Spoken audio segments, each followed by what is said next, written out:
Act 3, Scene 1. The Wood. Titania lying asleep. Enter Quince, Snug, Bottom, Loop, Snout, and Starveling.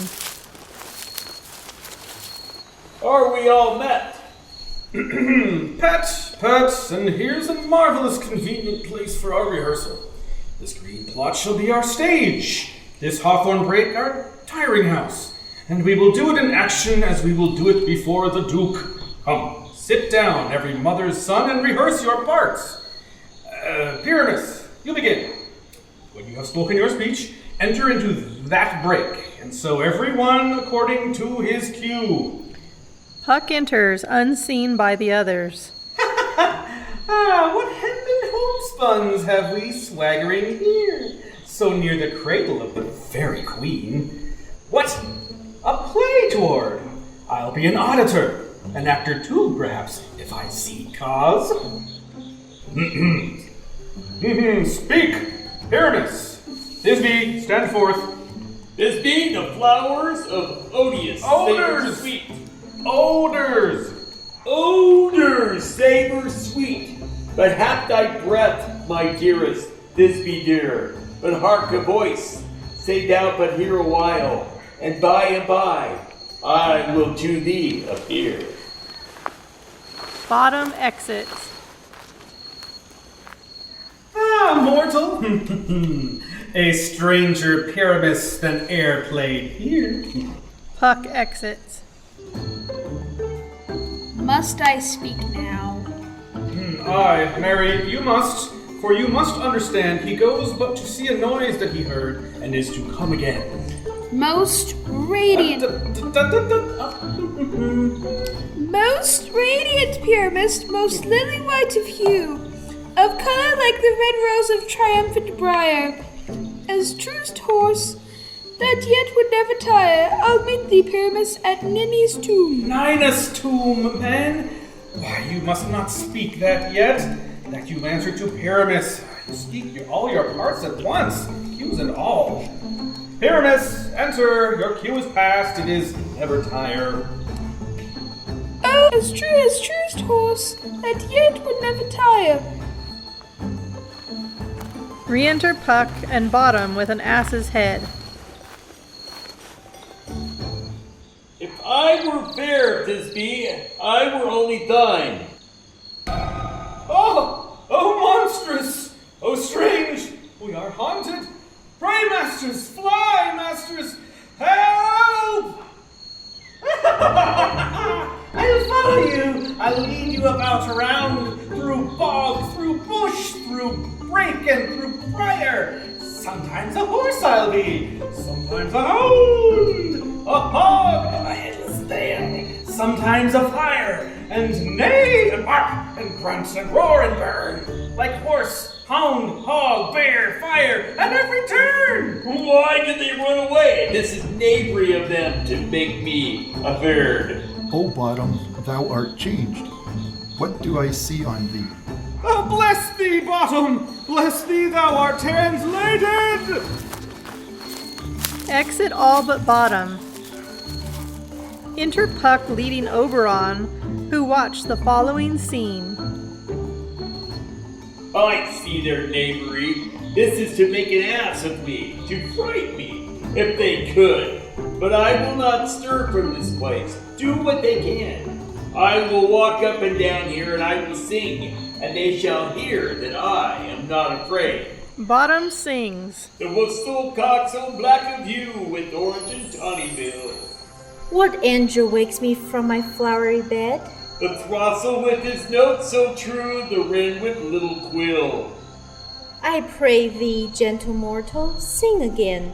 Mine ear is much enamored of thy note. So is mine eye enthralled to thy shape, and thy fair virtue's force, the force doth move me. On the first view to say, to swear, I love thee.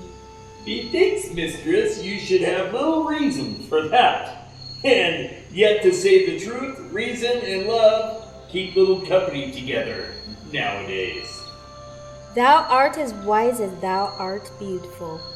Not so, neither. But if I had wit enough to get out of this wood, I have enough to serve my own turn. Out of this wood do not desire to go. Thou shalt remain here, whether thou wilt or no. I am a spirit of no common rate. The summer still doth tend upon my state, and I do love thee, therefore go with me. Peace blossom, cobweb, moth, and mustard seed. Enter the fairies Peas Blossom, Cobweb, Moth, and Mustard Seed. Peace Blossom is ready. And I, Cobweb. And I, Moth. And I, Mustard Seed. Where shall we go? Be kind and courteous to this gentleman, hop in his walks and gambol in his eyes. Feed him with apricots and dewberries, with purple grapes, green figs, and mulberries. The honey-bag steal from the humblebees. Not to him, elves, and do him courtesies. Hail, mortals! Hail! Hail! Hail! I cry your worship's mercy. Heartily I beseech your worship's name. I am Cobweb. I shall desire you for more acquaintance, good Mistress Cobweb. Your name, honest ladies. My name is Peace Blossom. Good Mistress Peach Blossom, I shall desire you of more acquaintance too. Your name, I beseech you, miss. My name is Mustard Seed. Good Mistress Mustard Seed. Come, wait upon him, lead him to my bower. Tie up my love's tongue, bring him silently. Act 3, Scene 2. Oberon and Puck come forward. Ha! This falls out better than I could devise. But hast thou yet latched the Athenian's eyes with the love juice as I did bid thee do? I took him sleeping. That is finished too. And the Athenian woman by his side, that when he waked, of force she must be eyed. Enter Hermia and Demetrius. Stand close. This is the same Athenian. This is the woman, but not this the man. Oh, why rebuke you him that loves you so? Lay brick so bitter on your bitter foe. Now I would chide, but I should use thee worse. For thou, I fear, hast given me cause to curse. If thou hast slain Lysander in his sleep, the sun was not so true into the day. As he to me, would he have stolen away from sleeping Hermia? It cannot be, but thou hast murdered him. So should a murderer look, so dead, so grim. So should the murderer look, and so should I, pierce through the heart with your stern cruelty. What's this to my Lysander? Where is he? Ah, good Demetrius, wilt thou give him me? I had rather give his carcass to my hounds. Thou dog, thou cur, thou drivest me past the bounds of maiden's patience. Hast thou slain him then? Henceforth be never numbered among men. You spend your passion on a misprized mood. I am not guilty of Lysander's blood, nor is he dead, for aught that I can tell. I pray thee, tell me then that he is well. And if I could, what should I get therefore? A privilege never to see me more, and from thy hated presence part I so. See me no more, whether he be dead or now. Hermia exits. There is no following her in this fierce vein. Here, therefore, for a while I will remain. Demetrius lies down and sleeps. What hast thou done? Thou hast mistaken quite, and laid the love juice on some true love's sight. About the wood go swifter than the wind, and Helena of Athens look thou find. But some illusion see thou bring her here, all charm his eyes against she do appear. I go, look how I go, swifter than an arrow from the Tartar's bow. Puck exits. Oberon anoints Demetrius's eyes. Flower of this purple dye, hit with Cupid's archery, sink in the apple of his eye. When his love he doth espy, let her shine as gloriously as the Venus of the sky. When thou wakest, if she be by, beg of her for remedy. Puck returns. Captain of our fairy band, Helena is here at hand, and the youth mistook by me, pleading for a lover's fee. Shall we their fond pageant see? Lord, what fools these mortals be! Stand aside, the noise they make will cause Demetrius to wake. Enter Lysander and Helena.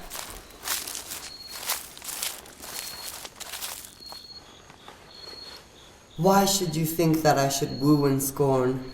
Scorn and derision never comes in tears. Look, when I vow, I weep, and vows so born in their nativity all truths appear. These vows are Hermia's. Will you give her o'er? I had no judgment when to her I swore. Nor none in my mind. Now you give her o'er. Demetrius loves her, and he loves not you. Demetrius awakes. O Helena, goddess, nymph, perfect, divine. Oh, spite! Oh, hell! I see you're all bent to set against me for your merriment. You are both rivals and love Hermia, and now both rivals to mock Helena? You are unkind, Demetrius. Be not so, for you love Hermia. This you know I know. And here, with all goodwill, with all my heart, in Hermia's love, I yield you of my part, and yours of Helena to me bequeath, whom I do love and will do till my death. Never did mockers waste more idle breath. Lysander, keep thy Hermia. I will none. If ever I loved her, all that love is gone. Hermia enters. Thou art not by mine eye, Lysander, found. Mine ear, I think it, brought me to thy sound. But why unkindly didst thou leave me so? Why should he stay? Whom love doth press to go? What love could press Lysander from my side? Lysander's love, that would not let him bide. Fair Helena, who more engilds the night than all yon fiery O's and eyes of light. Why seekest thou me? Could not this make thee known? The hate I bear thee made me leave thee so. You speak not as you think. It cannot be. Whoa. She is one of this confederacy. Now I perceive they have conjoined all three to fashion this false sport in spite of me. Injurious Hermia, most ungrateful maid, have you conspired? Have you with these contrived to bait me with this foul derision? I am amazed at your passionate words. I scorn you not. It seems that you scorn me. Have you not set Lysander as in scorn to follow me and praise my eyes and face? And made your other love, Demetrius, who even but now did spurn me with his foot, to call me goddess, nymph, divine, and rare? I understand not what you mean by this. I do. Persever. Counterfeit sad looks make mouths upon me when my back is turned. But fare ye well, 'tis partly my own fault, which death or absence soon shall remedy. Stay, gentle Helena. Hear my excuse. My love, my life, my soul, fair Helena. Oh, excellent! Sweet, do not scorn her so. If she cannot entreat, I can't compel. Thou canst compel no more than she entreat. Helen, I love thee, by my life I do.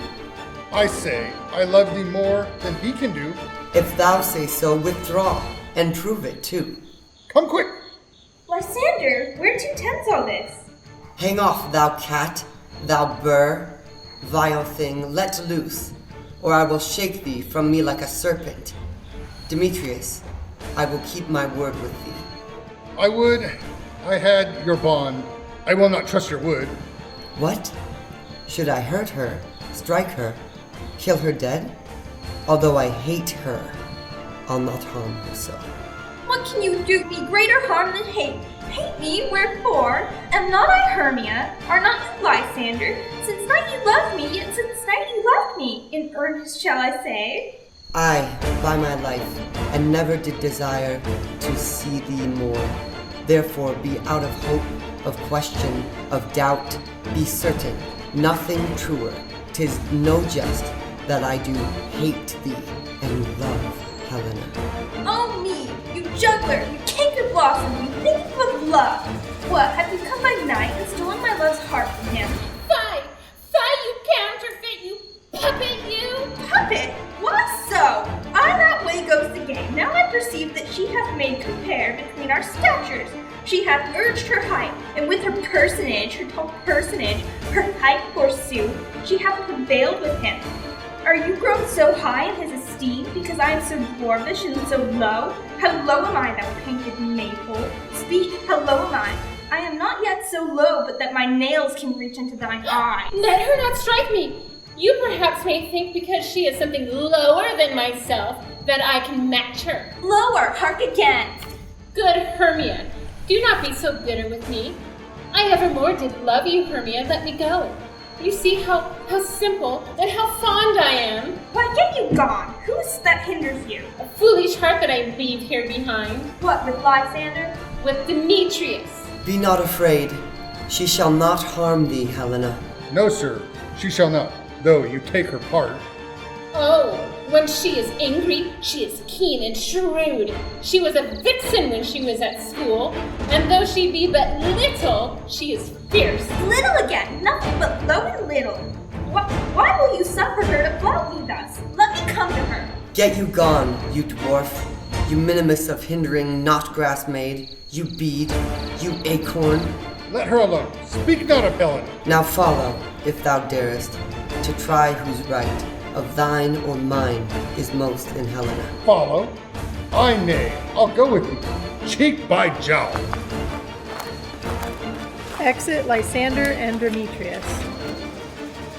Hey, go not back.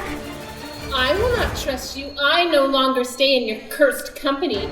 Your hands, then mine, are quicker for a fray. My legs are longer, though, to run away. Helena exits. I am amazed and know not what to say. Hermia exits. This is thy negligence. Still thou mistakest, or else committeth thy knaveries wilfully. Believe me, King of Shadows, I mistook. Thou seest these lovers seek a place to fight. Hie therefore, Robin, overcast the night, and lead these testy rivals so astray, as one come not within another's way, till o'er these brows death counterfeiting sleep, with laden legs and batty wings doth creep. Then crush this herb into Lysander's eye, whose liquor hath his virtuous property, to take from thence all air from his might, and make his eyeballs roll with wonted sight. When they next awake, all this derision shall seem a dream and fruitless vision. Whiles I in this affair do thee employ, all to my queen and beg her Indian boy. And then I will her charmed eye release from monsters' view, and all things shall be peace. But notwithstanding haste, make no delay, we may effect this business yet ere day. Oberon exits. Woo! Up and down, up and down. I will lead them up and down. I am feared in field and town. Goblin, lead them up and down. Here comes one. Lysander enters. Where art thou, proud Demetrius? Speak thou now. Puck, mimicking Demetrius. Here, Lysander, villain, drawn and ready, where art thou? I will be with thee straight. Puck as Demetrius. Follow me then, Lysander, to plainer ground. Exit Lysander, following the voice.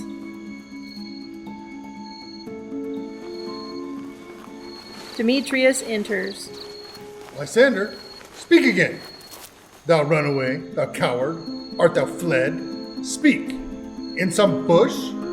Where dost thou hide thy head? Puck mimicking Lysander.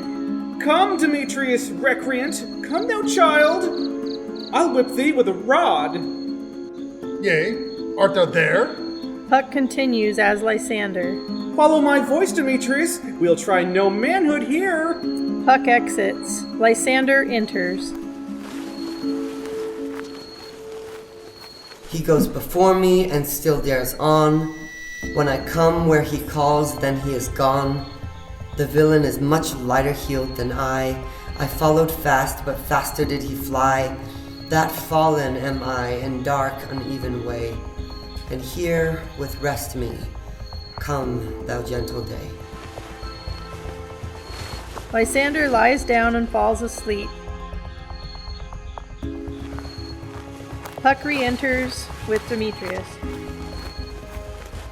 Thou runnest before me, shifting every place, and darest not stand, nor look me in the face. Where art thou now? Puck as Lysander. Come hither, Demetrius. I am here. Nay, then thou mockest me. Thou shalt buy this deer, if ever I thy face by daylight see. Now, go thy way. Faintness constraineth me to measure out my length on this cold bed. By day's approach, look to be visited. Demetrius lies down and falls asleep. Helena enters. Oh, weary night. Oh, long, tedious night. Abate thy hour. Shine comforts from the east, that I may back to Athens by daylight. From these that my poor company detest, and sleep that sometimes shuts out sorrow's eye, still me away from my own company. Helena lies down and falls asleep. Oh, yet but 3? Come one more. 2 of both kinds make up 4. Hermia enters. Ever so weary and ever so in woe, bedabbled with the dew and torn with briars, I can no further crawl, no further go. My legs can keep no pace with my desires. Here will I rest me till the break of day. Heaven shield Lysander if they mean a fray. Helena lies down and falls asleep. On the ground, sleep sound. I'll apply to your eye, gentle lover, remedy. Puck squeezes a juice on Lysander's eyes. When thou wakest, thou takest true delight in the sight of thy former lady's eye, and the country proverb known that every man should take his own, in your waking shall be shown. Jack shall have Jill, naught shall go ill, the man shall have his mare again, and all shall be well. Puck exits.